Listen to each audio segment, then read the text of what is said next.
Obrigada. Boa tarde a todos. Que Jesus nos envolva durante todo esse estudo, de toda essa reunião, para que possamos juntos, porque juntos fazemos a troca, de alguma maneira, dos pensamentos, das vibrações. Quando a gente fala em fortuna, em riqueza, é natural que se tenha preconceitos, rótulos, daquele que é rico, daquele que possui a fortuna. E sempre vamos buscar lá no Evangelho que Jesus dizia que era mais fácil um camelo passar pelo buraco de uma agulha do que um rio adentrar as portas do céu.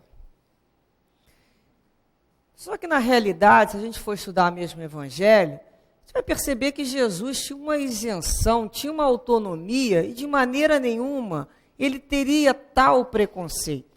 Ele não generalizaria. Ele conhecia a alma humana. Tanto é que ele visitou Zaqueu, foi à casa de Zaqueu, que era um homem abastado, e percebeu naquela alma a transformação, a vontade de que a fortuna de Zaqueu demonstrou a vontade de dividir os seus bens com todos aqueles que necessitassem, e que restituiria até 4 vezes alguém que ele de alguma forma tivesse causado prejuízo. Então Jesus não foi contra nem um pouco a fortuna, como a nada. Jesus não era contra ninguém. Jesus não julgava a pessoa. Ele separava a criatura do comportamento que ela estava tendo. Não só em relação à fortuna, como apego a qualquer coisa que venha a se tornar um embaraço para o objetivo principal da vida. Qual é o objetivo principal da reencarnação? É a gente aqui realizarmos as nossas provas, vivermos as etapas que temos que viver, resgatar faltas anteriores e nos preparar para uma vida melhor, fazer conquistas para uma vida melhor. Visando a vida verdadeira, que é a vida espiritual. Então, como eu vou pensar em vida espiritual, em viver no plano espiritual em paz, se eu ainda sou tão apegado a bens? Mas esses bens, necessariamente, não é só o dinheiro. Eu posso ser apegada ao meu corpo. Eu posso ser apegada aos meus livros, que representam o estudo, mas eu sou apegada. Eu posso ficar apegada a um afeto, a um coração, e não caminho nem deixa a pessoa caminhar. Então, quando a gente começa a entender o que a gente veio fazer aqui, que a encarnação é um projeto inicialmente singular. Ele é seu. Sua maior responsabilidade é contigo mesmo. Que aqui a gente vai viver em coletividade, junto às assembleias, ajudando uns aos outros, isso é certo. Mas a minha responsabilidade nessa encarnação é comigo. Então eu tenho que começar a reparar o que tem feito teia de aranha ao redor de mim que está me prendendo. Porque são essas prisões que a gente acha que está tão desapegado que na hora de desencarnar vai perceber que não estava. São aqueles pensamentos que ficam obsediando a nossa mente. Como é que eu vou me embora e vou deixar fulano? Como é que eu vou deixar essa casa? Como é que eu vou deixar o meu cachorro? É qualquer coisa que importe a minha não confiança em Deus. Porque quando eu confio em Deus e entendo a minha pequenez, eu sei que eu sou substituível. Eu entendo que de mim mesmo eu nada faço, e o que eu faço é com a graça de Deus. Então eu me coloco melhor diante das questões da vida. Então não sou eu que resolvo aquela casa, não sou eu que dou conta daquelas criaturas que moram na minha casa, não sou eu que dou conta, nada disso não. Eu apenas venho usando os instrumentos que Deus me disponibiliza. E quando eu não estiver aqui, a vida vai continuar. E muitas vezes, em alguns locais até mais tranquilo, que às vezes a gente até atrapalha e acha que está ajudando. Então, Então, é quando a gente começa a se desapegar da própria ideia que nós temos em relação às nossas importâncias e do que é apego. Então, é muito fácil fazer a concepção de apego com questão material. Se dinheiro não fosse importante, ele não teria existido. Ele não tinha por que existir, porque Deus não faz nada sem necessidade. Deus não cria nada, não permite que no mundo exista nada, que não haja um objetivo nobre, uma movimentação em torno de alguma coisa. O dinheiro, assim como tudo, a eletricidade, o vapor, o magnetismo, ele é neutro. Nós é que vamos dar qualidades positivas e negativas quando daquilo nos assenhoramos. É bom, dinheiro é ruim, depende. Para algumas pessoas ele vai ser um degrau importante que vai fornecer o dinheiro para aquela pessoa, oportunidade de estudo, oportunidade de cultura, oportunidade de poder fazer o bem de uma forma mais tranquila, de ter conforto, de viver melhor. A outros, aquilo é um degrau de descida, que faz com que a pessoa fique ansiosa, fique preocupada, que fique obsediada, que fique indiferente aos outros, que fique com medo, e que não use nem para os outros, nem para ela mesma. Então, o dinheiro fez bem para aquela criatura? Depende do que ela fez com aquilo. Não é mais o que o dinheiro faz ou com o que a gente faz com ele. Então, a questão de mamon, quando se pode servir a Deus e a mamon, nós podemos botar mamon para servir a Deus, que é a riqueza. É quando a gente entende que mamon pode servir a Deus. O que é mamon? Está simbolizando nesse capítulo que nós estamos estudando, o Deus dos antigos sírios, da fortuna, a personificação da fortuna, da riqueza. Era um Deus fundido em prata e ouro, que, como tudo naquela época, se cultuava. As nossas primeiras ideias, nossos primeiros pensamentos religiosos era aquele. Então, quando a gente começa a entender para que veio o dinheiro, ele tem que ter algum objetivo. É a movimentação. É aquilo que faz movimentar. Se nós colocarmos um coelho e um ser humano, um do lado do outro, e lá na frente uma cenoura e umas notas graúdas, vocês acham que o coelho vai para onde? Geralmente o coelho vai para a cenoura. E o ser humano, se não for muito vegetariano, ele vai para o dinheiro, não é assim? O que movimenta a alma ao trabalho? Era necessário esse tipo de movimentação. Senão as pessoas não iriam. Atrás de cenoura, não iria. E aceitar aqui, pulasse de dentro do chão. Às vezes nem para catar se dava o trabalho. Então, nós fomos evoluindo. Nós precisávamos ter um mote, uma motivação para sair de alguma inércia. Eu trouxe aqui, no livro Alvorada Cristã, do Chico Xavier, pelo espírito Neio Lúcio, ele fala da lenda do dinheiro. São uns pequenos trechos, muito interessante. Conta-se que no princípio do mundo, o Senhor entrou em dificuldade no desenvolvimento da obra terrestre, porque os homens se entregavam a excessivo repouso. Ninguém se animava a trabalhar. E Deus pretendia erguer lares, templos, educandários, abrigos, mas com que braços? Homens e mulheres convidados ao suor da edificação por amor, eles foram convidados a trabalhar pelo amor, pela compreensão que nós temos que progredir. O que eles fizeram? Respondiam, para quê? Para que eu vou trabalhar?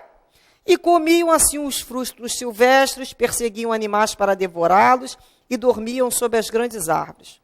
Após refletir muito, o celeste governador criou o dinheiro, adivinhando que as criaturas presas da ignorância, se ainda não sabiam agir por amor, operariam por ambição. Então surgiu o dinheiro e a comunidade fragmentou-se em pequenas e grandes facções, incentivando-se a produção de benefícios gerais e de valores imaginativos. Apareceram candidatos a toda espécie de serviço. Um foi cuidar de olaria, o outro foi cuidar dos minerais, o outro foi cuidar dos cereais, da área têxtil, da criação de remédio. E em breve apareceu tudo isso, os teares, as oficinas.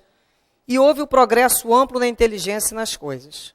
Os homens ansiosamente procurando dinheiro, a fim de que se tornarem mais destacados e poderosos entre si, trabalhavam sem descanso, produzindo todos os tipos de matéria necessária para o progresso.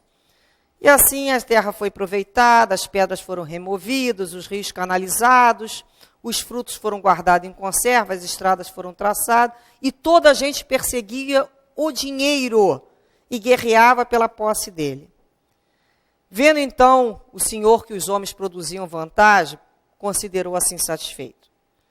Meus filhos da terra ainda não puderam servir por amor, em vista da deficiência que, por enquanto, lhes assinala a posição.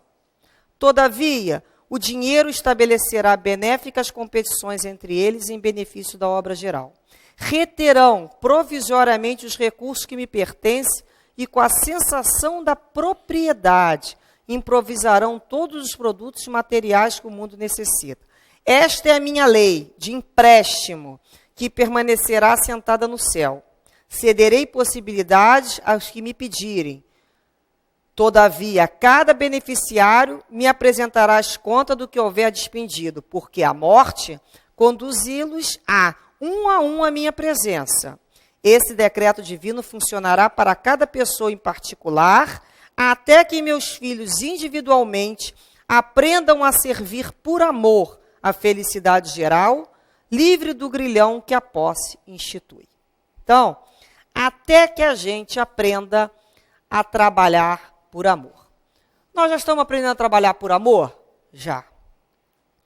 A gente, quando se propõe a ser voluntário, né, na casa espírita, numa obra social, a gente já trabalha por amor. Algumas pessoas ainda estão fazendo troca. Quando falam assim, eu estou fazendo isso porque quando eu desencarnar, eu vou para a colônia tal. Ali ainda tenho a motivação, ainda é algum ganho. Mas com o tempo, conforme a gente vai estudando, conforme a gente vai sentindo a presença desses benfeitores espirituais, esse pensamento de troca, de barganha, que nós aprendemos, fomos educados desde as nossas primeiras encarnações, eu faço isso em troca daquilo outro, isso vai sendo substituído por um sentimento que se chama sentimento de dever. O que é o sentimento de dever? Olha, é a parte que me compete. É quando a gente chega aqui, recebe, tem uma hora que fala, poxa, está na hora de eu também oferecer a minha cota. É quando a gente vai lembrar da reencarnação, lá na questão 132. Qual é o objetivo da reencarnação? O objetivo da reencarnação é fazer com que o espírito progrida, chegue a uma perfeição possível. E também de colocá-lo em ponto de trabalhar pela questão comum. A parte que lhe cabe na obra do Pai. Colocá-lo, já poder tomar parte da obra do Pai, a parte dele. Então, qual é a minha parte na obra de Deus? Será que eu só vim aqui para ser atendida? Será que eu só reencarnei para receber? O mundo todo me deve? Vive em dívida comigo? Será que eu sou tão pobre que eu não tenho nada para dar? Será que eu sou tão rica que eu não tenho nada para receber? Será que eu não tenho o que fazer aqui com a parte que me compete? É quando a gente mora numa casa, quando a gente é muito criança, muito imaturo, a gente acha que o pai e a mãe da gente não faz mais do que obrigação, que a gente fala até que não pediu para nascer, não é mesmo? Às vezes a gente fala isso. A gente acha que o irmão mais velho faz mais do que obrigação de ver a nossa comida, ver a nossa roupa, fazem mais do que obrigação, e a gente ainda reclama.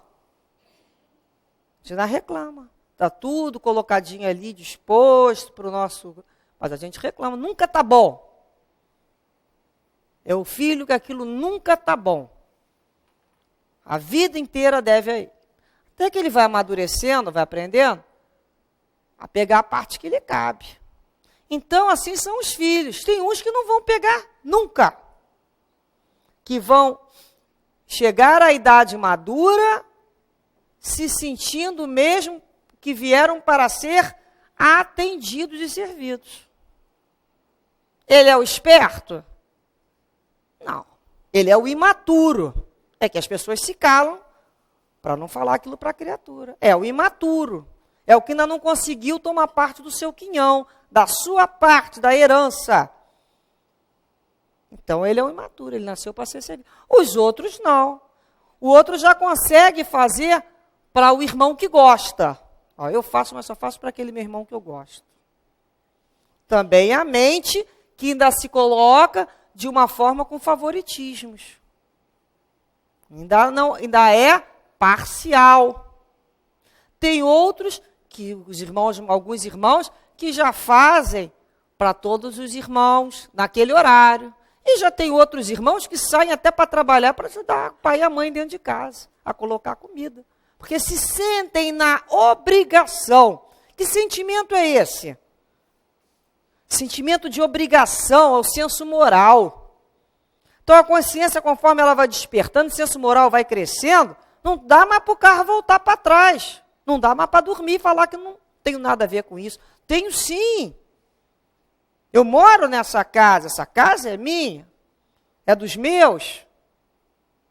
Eu vou me sentir bem quando estiver com ela participando, trabalhando, para o bem de todos. Que eu entendo que eu não tenho como ficar bem enquanto o meu irmão está mal.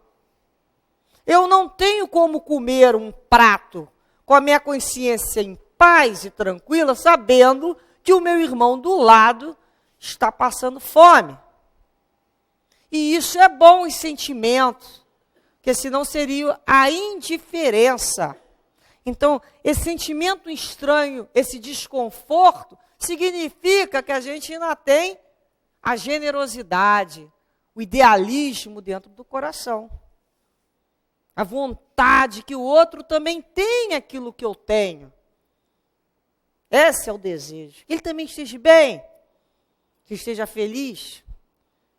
Então, e quantos espíritos a gente conhece que estiveram, né? Nós temos a Condessa Paula, que é um espírito que teve condição financeira e foi uma benfeitora que, em vida, distribuiu com todos aqueles ao redor dela. Nós conhecemos a história do Rockefeller, da família Rockefeller americana, família Ford. Olha quantos empregos na área de indústria foi dado através dessas fortunas. Eles ajudaram? Ajudaram. Eles podiam ter pego o dinheiro dele e colocar dentro do banco, para render juros sobre juros, juros sobre juros, dando lucro para ele e para o banqueiro. Mas eles arriscaram a colocar a fortuna. Se eles tinham o objetivo de ter um pouco de vaidade, pouco importa. O importante é que daquele ato teve como consequência o benefício de emprego para milhões de criaturas ao redor daquele trabalho. O sueco Alfred Nobel, ele deixou em testamento, ele foi o inventor, e ele se preocupava muito com a questão da paz entre os povos. Então ele deixou um testamento para que toda a herança dele pós-morte criasse uma fundação do Nobel, de que para dar prêmios às pessoas na área da matemática, da química, da física, da economia, da literatura, trabalhos que valorizasse a paz e a amizade entre os povos, ele criou o prêmio Nobel Prêmio Nobel. Nobel da literatura, Nobel da paz, Nobel da matemática, Nobel da química. E cada uma dessas expoentes, personalidades com as suas criações, fosse considerado naquele ano melhor, ele recebe a esfinge de Nobel, o diploma e o prêmio de $1 milhão, que é entregue sempre no dia do desencarne dele, que é dia 10 de dezembro, se eu não me engano.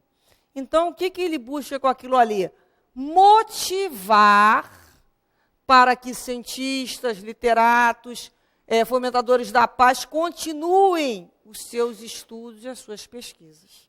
Olha o dinheiro aí motivando a manutenção do progresso.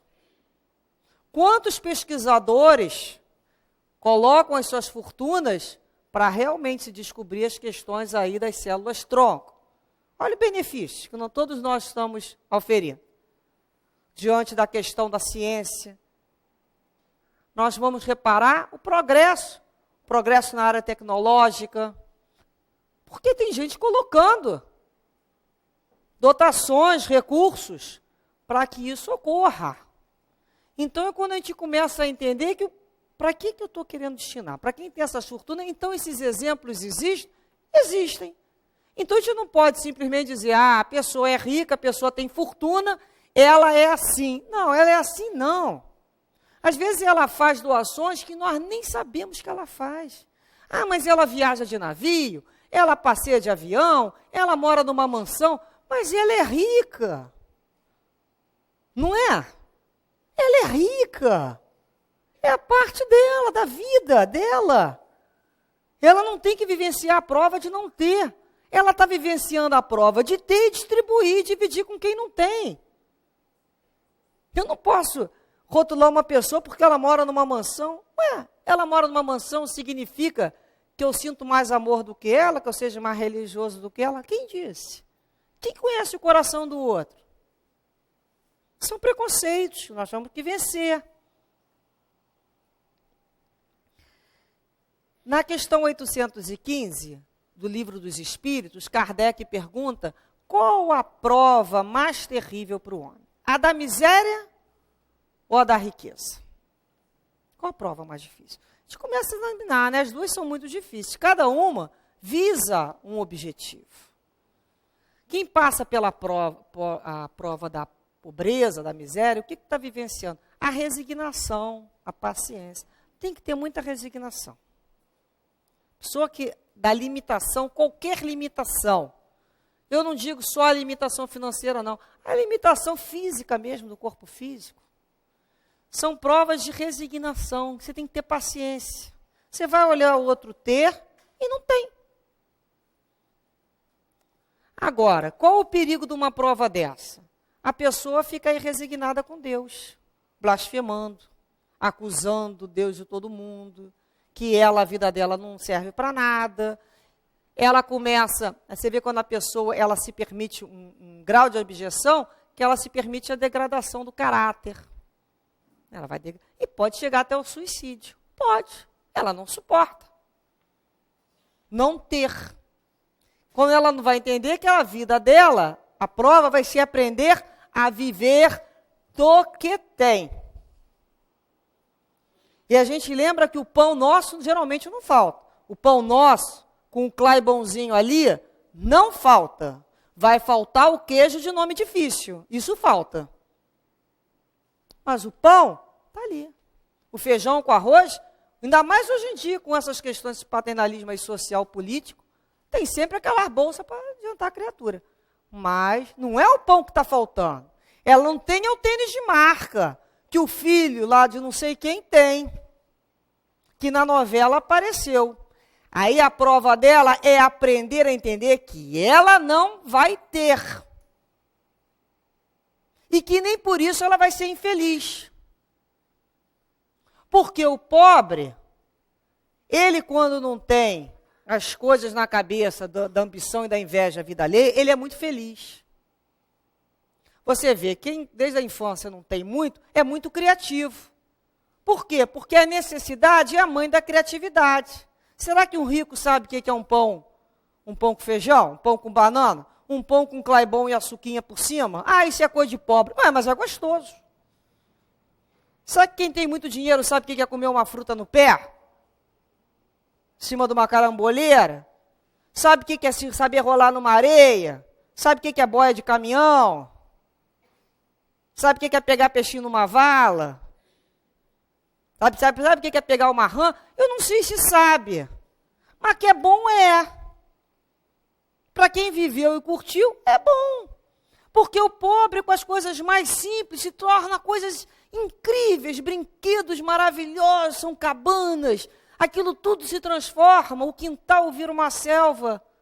E o rico, às vezes, está cheio de situações prontas. Ele não lida com a criatividade. Então, quando você vai percebendo assim, mas nunca... Outro dia eu vi uma pessoa com uma situação financeira muito difícil, com um problema com um filho pequeno, por causa do dinheiro da fralda descartável. Às vezes a gente fica assim, mas fralda descartável, mas aquilo se lava, né? Fralda comum. É só você jogar na lixeirinha e passar um sabãozinho que está limpa, gente. Fralda se lava. Só que as pessoas querem viver, né? Um mundo que não é o mundo delas. Aí vai dar dor. Aí vai dar frustração. Ah, mas Deus deu para ele, não deu para mim. Filho, às vezes nós pedimos aquela prova. Geralmente fomos nós que pedimos, porque se naquela prova da pobreza a gente já está quase pisando no pé do outro, imagina na prova da riqueza, o que vai acontecer? O que a Condessa Paula sempre diz? Cuidado para pedir a prova da riqueza. Se preparem muito. Se preparem muito para a prova da riqueza. Porque aquele que foi pobre, o dia que tem um pouquinho, quando a gente quer saber como é que é a criatura, o que a gente fala? Dá um pouquinho para ele, de poder e dinheiro. Aí você vai conhecer a pessoa.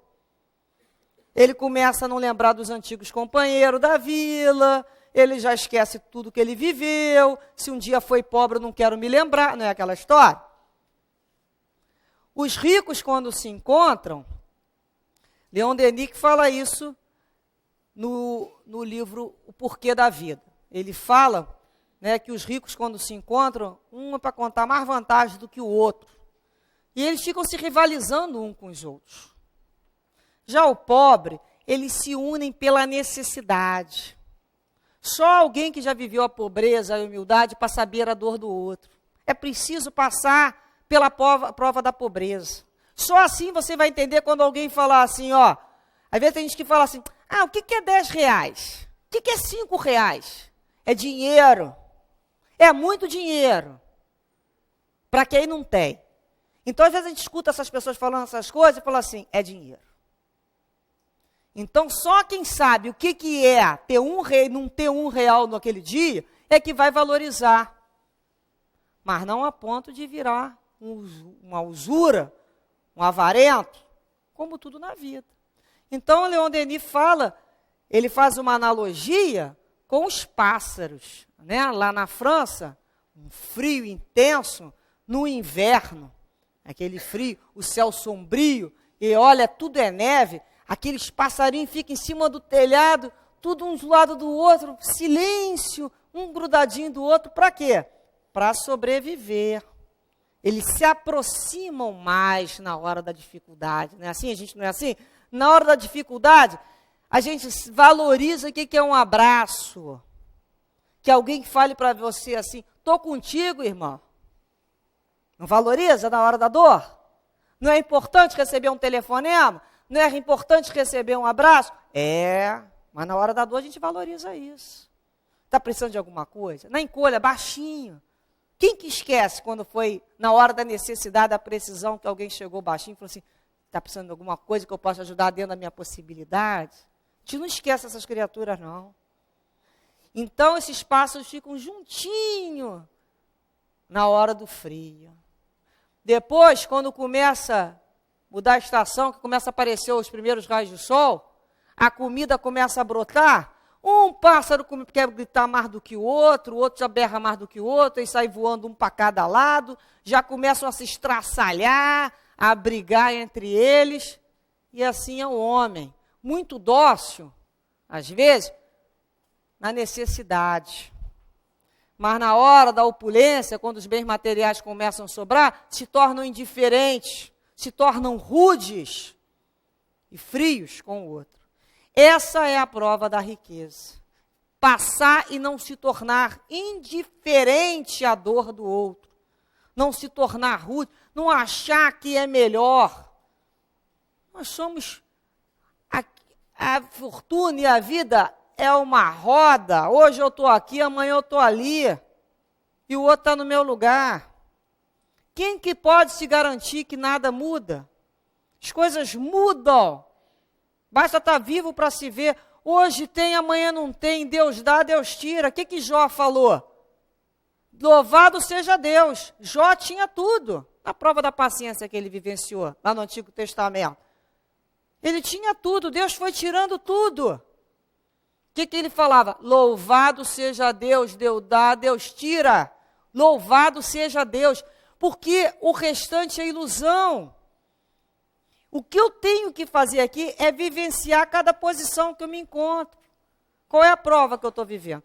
Você ganhou a prova da pobreza. Mas eu quero ser rico. Vai viver frustrado. Vai viver frustrado. Se não tiver no projeto daquela criatura ela ser rica, ela está vivendo a prova da dificuldade. Como é que ela vai ser rica? Então vai ser o frustrado. Da mesma forma, o camarada que às vezes ganha riqueza. Aí ele fala, quantas pessoas a gente conhece que está na prova da riqueza, passa pela riqueza, e não aproveita.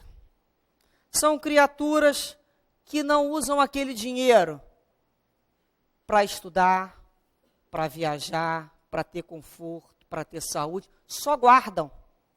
Elas não dividem com outro, não. Elas não dividem com elas mesmas.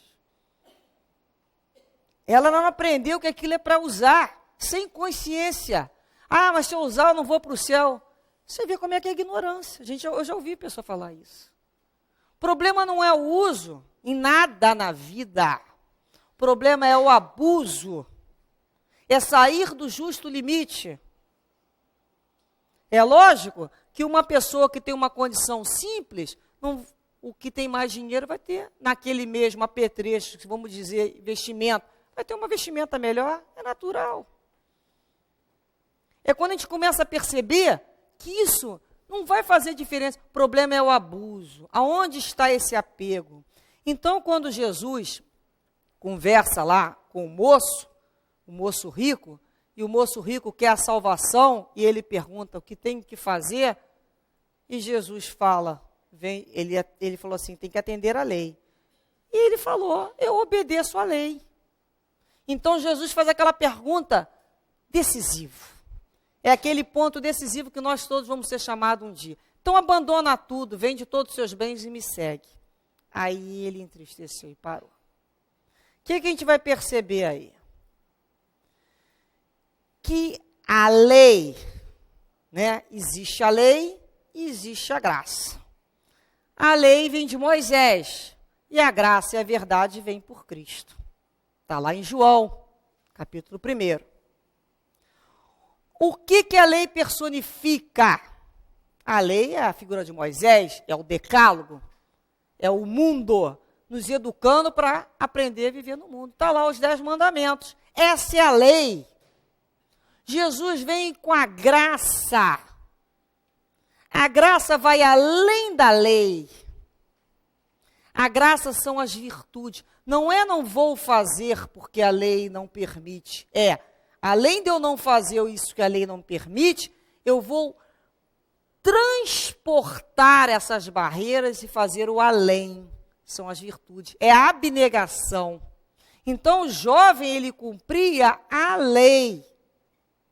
Mas no momento que ele foi chamado ao processo de abnegar do seu próprio interesse, da sua própria posse, que é a verdadeira abnegação, é a caridade, ele não conseguiria ir além. Porque ele era um homem da lei, ele ainda não era um homem da graça. O que Paulo de Tarso fala?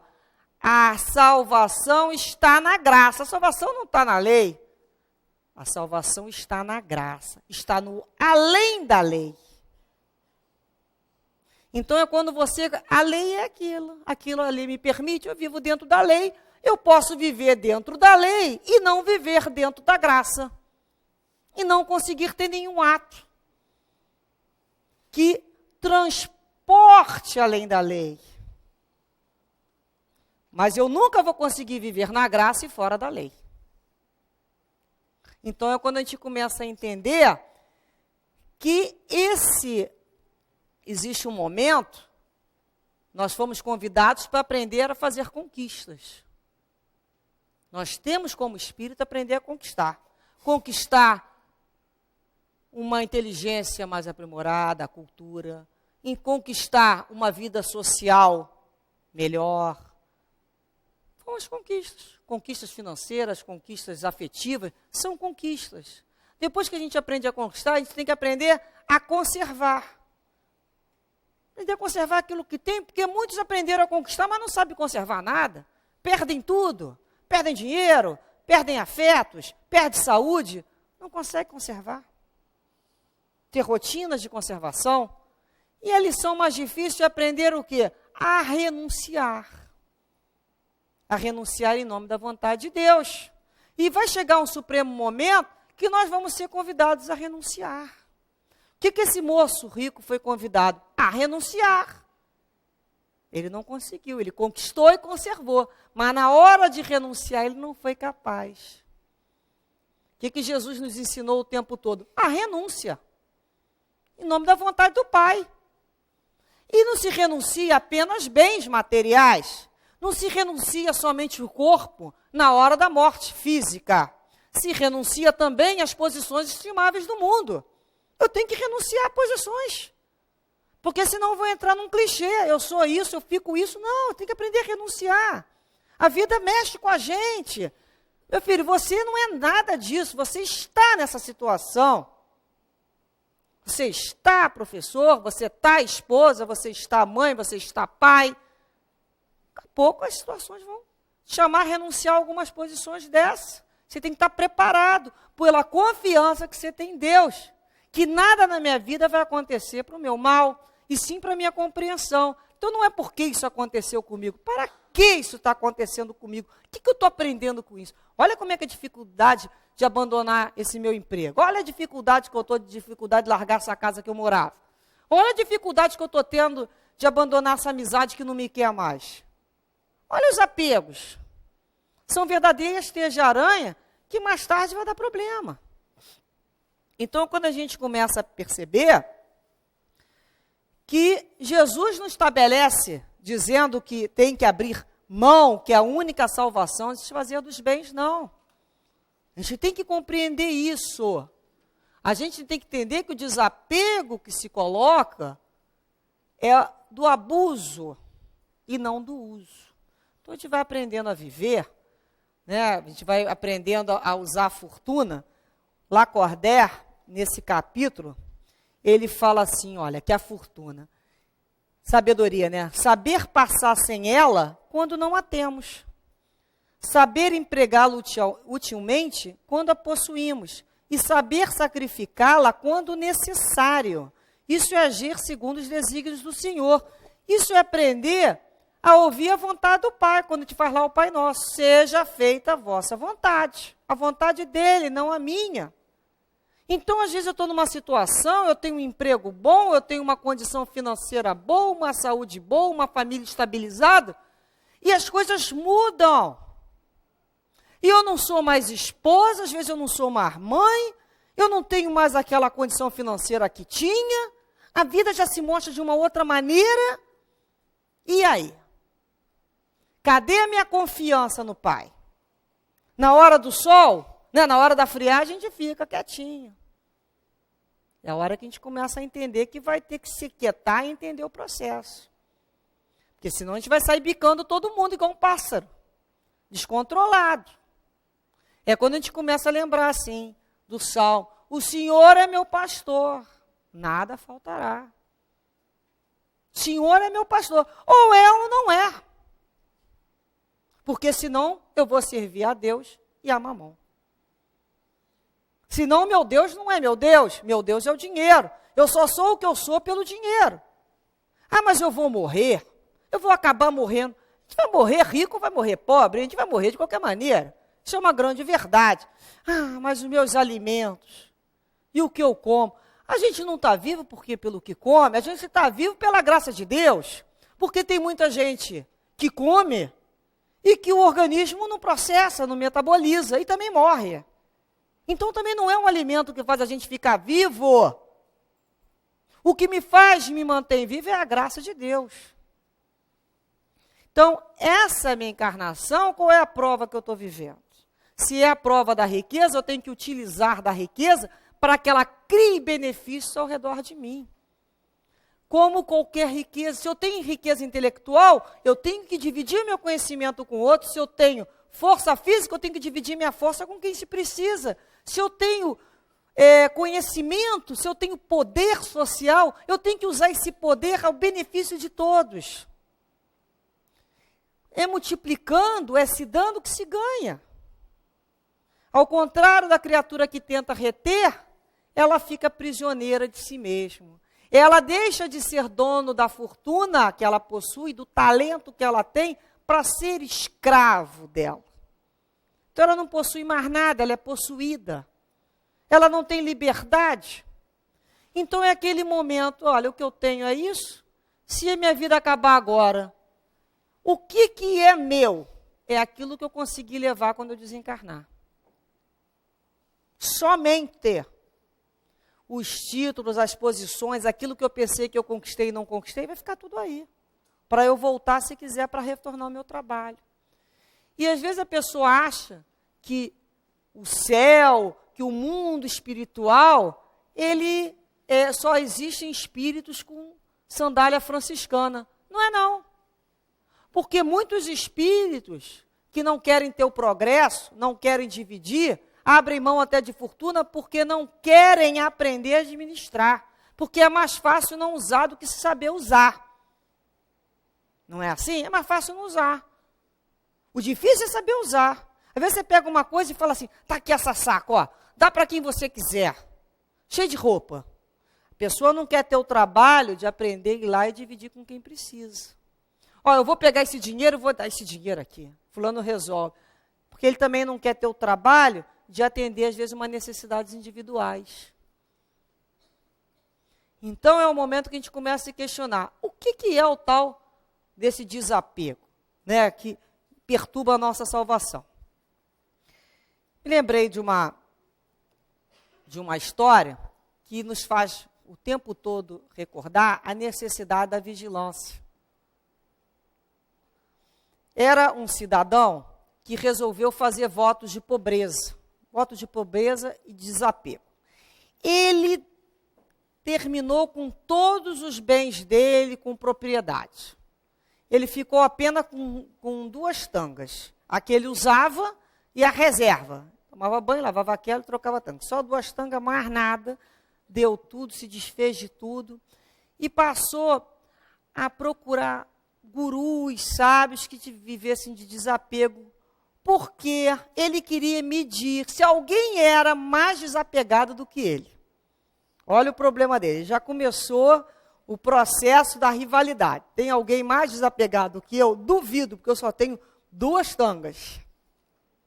Então ele procura daqui, ele sempre era o mais desapegado. E já se sentia o desapegado.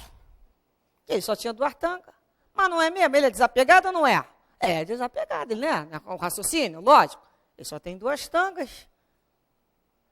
Ele descobriu que tinha um guru, lá nos pés do Himalaia, no lado norte, que falava sobre desapego. Ele falou, vou lá para mostrar que eu ainda devo ser mais desapegado que esse guru. Duvido que tenha alguém mais apegado do que eu. E viajou, fez a viagem, chegou no local, lá aos pés do Himalaia. Quando ele bate no portão, um palácio, um jardim magnífico, bichos ornamentais, uma riqueza. Ele falou, que absurdo.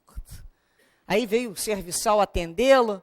Eu quero falar com o mestre, com o guru responsável. Ah, é o responsável pelo palácio. Ele está dando aula agora de desapego.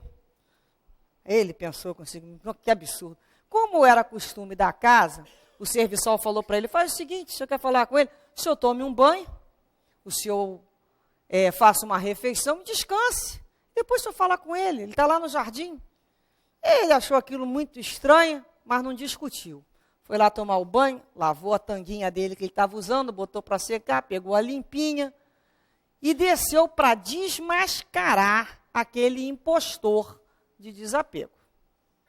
Ele chega lá, um jardim magnífico, está lá o mestre ensinando, falando uma aula de desapego.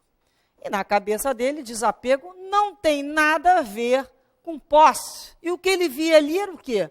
Luxo. Riqueza. Na hora que ele vai falar com o mestre, vem o serviçal correndo. Mestre, mestre, fogo! O palácio está pegando fogo, o senhor está perdendo tudo, vai ser um prejuízo só. O mestre continuou impassível, dando a aula de desapego. E ele, o desapegado, falou assim, fogo? Fogo? A minha tanga, o fogo vai queimar a minha tanga. A minha tanga. Então, quando a gente começa a pensar, onde é que o desapego se encontra? É na quantidade dos bens? Ou será que é na consciência de perdas e ganhos ilusórios? Na realidade, ele entendeu o que era mais desapego quando ele perde a própria tanga. Então, é para a gente parar e refletir, será que nós também, que se quiséssemos imaginar o que seria um desapego, começar a desapegar, principalmente dos nossos preconceitos, e entender, e rezar e vibrar pelas criaturas que possuem, para que elas tenham firmeza, para que elas se assenhoriem realmente do objetivo da encarnação delas, que é ajudar o planeta, ajudar nossas sociedades, nossas cidades, ao progresso. E oremos também, vibremos pelos irmãos que não possuem, para que eles tenham confiança em Deus e que todos nós somos amparados e amados pelo próprio nosso mesmo Pai. E que possamos dizer sempre, o Senhor é o meu pastor e nada nos faltará. Depositemos a nossa confiança nele, certo, do amparo, do auxílio, da sustentação necessária. Que Jesus abençoe a todos. Graças a Deus.